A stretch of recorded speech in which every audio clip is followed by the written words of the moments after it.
लीजिए सुनिए सूर्यकांत त्रिपाठी निराला के लिखे उपन्यास चोटी की पकड़ का भाग 34 मेरी यानी समीर गोस्वामी की आवाज में। कार से बातें मालूम करके इनाम देकर मुन्ना पिछली तरफ वाले घाट पर चलकर बैठी। मन में खलबली थी। बुआ का पता नहीं चला। जल्द कोई कार्रवाई होगी, दिल कह रहा था। धड़कन त्यों त्यों बढ़ रही थी। बचाव की सूरत नजर आती थी और कुछ देर बाद मिट जाती थी। मुन्ना ने देखा किरणों में कई हाथ पानी के नीचे मछलियां दिख रही हैं। फिर देखा पास की डाल वाले पत्तों की रेखाएं गिनी जाती हैं। दूसरी तरफ आंख उठाई। घने बागीचे में छिपने लायक अंधेरा नहीं, सब कुछ खुल गया है। अपने भविष्य पर डरी। इसी समय देखा जीने का दरवाजा खुला, एक युवक निकला। जीना बंद किया और घाट की तरफ चला।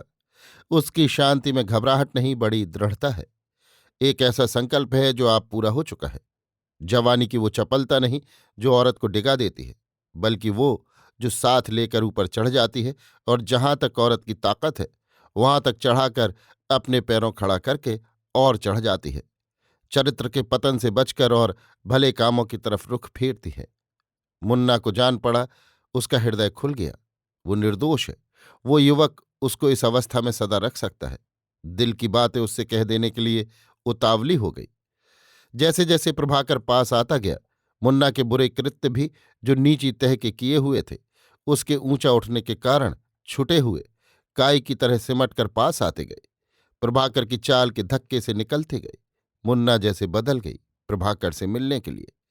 जो मुन्ना होगी उसके बुरे संस्कार छुटने लगे। वो अपने स्वरूप में आई। अभी तक प्रभाकर की नजर नहीं पड़ी। अपने काम की बातें सोच रहा था। हवा चल रही थी। पेड़ों की पत्तियां और डालें हिल रही थी। चिड़ियां उड़ रही थीं। सरोवर पर लहरें उठ रही थीं। उन पर किरणें चमक रही थीं। प्रभाकर आया। बाईं तरफ एक औरत की छां देखी। उसने घाट के फर्श पर सिर टेक कर प्रणाम किया। प्रभाकर ने विचारशील आंखें उठाकर देखा। पूछा, कौन हो? मैं मुन्ना हूं। क्या काम है? मैं रानी साहबा की दासी हूं। प्रभाकर स्थिर हो गया। सोचा, कोई काम है। पूछा, फिर? आप कौन है ये मालूम हो जाना चाहिए। ये राजा साहब से मालूम हो जाएगा। वे तो चले गए हैं।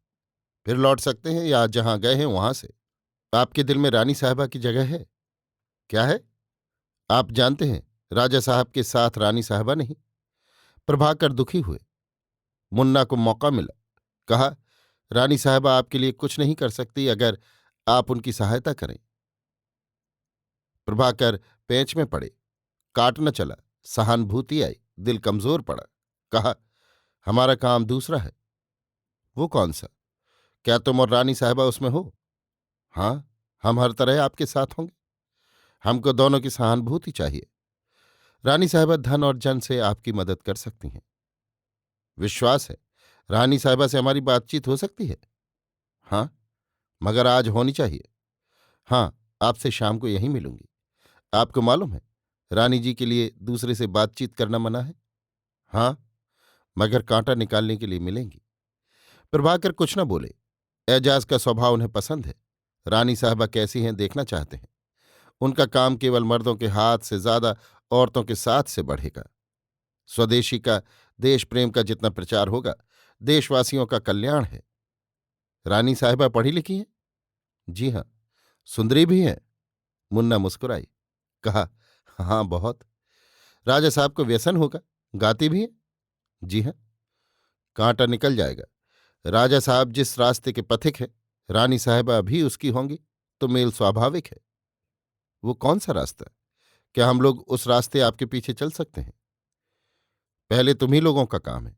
यों फायदा नहीं कि जमींदारी जमींदार की रहे, मगर यों है कि तुम अपने आदमियों के साथ रहो, अपना फायदा अपने हाथों उठाओ।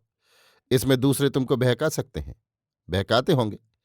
बाजी हाथ आने पर हम खुद जीने की सूरत निकाल लेंगे। अच्छा बताओ, यहां कोई औरत रहती थी जो लापता है? मुन्ना घबराई। प्रभाकर आंखें गड़ाए थे। झूठ नहीं निकली। कहा, जी हाँ।